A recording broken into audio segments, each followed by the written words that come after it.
متین و سلام پریا. قرار ما بچه ها اینجا با هم دعوا کنیم، ولی بچه ها اینجا قانون داره. دعوامون ما باید رنگ انتخاب کنیم دیگه. حال لازم نیست شانسی حدس بزنید. بهتون که گفتم من همه چیزا جدید کردم و از قدیمی پیش نمیاد. خب پریا تو چه رنگی رو میخوای؟ من نارنجی.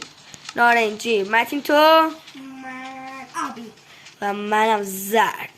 ببینیم چون نوبتی وایسید. متین دور باش. نوبتی چیزامونو بکن. به من دوربین دارم. یس. به. آقا متین برو چیزاتو بردار. اول متین. من کلم کوچیه. آقا اینو خب بکن تموم شو بره دیگه. بیا بردار. پریا نوبت توه. پریا تو نیدرلایتی هستی؟ بله. وای مردیم. وای پریا ندارم. باختیم. من نباختیم. بچه ها بیاین بریم وارد میدون جنگ. لحظه وایسا من. متین بیا من تو بریم تا پریا بیاد. وایسا من شمشیر ندارم. وای جری خوردم. بنده جری اونه اونجا رو باز کردم. پریا اون طرف این رو باز کردم. متین بیاین تو.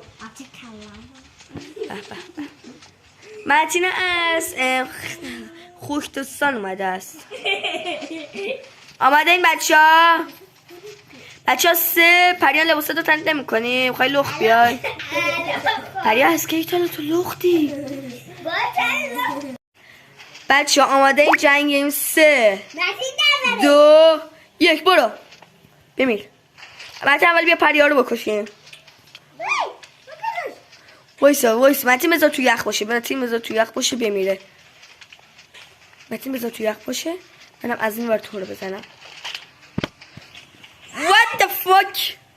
پریا حال نوبت مرگ توه. بمیر. نوبت مرگ توه.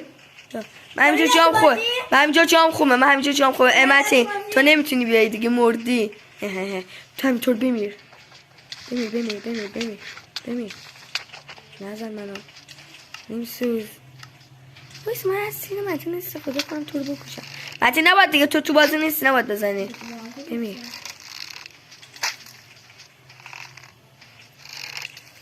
لالا چرا نمیمیری؟ میگم بمیر.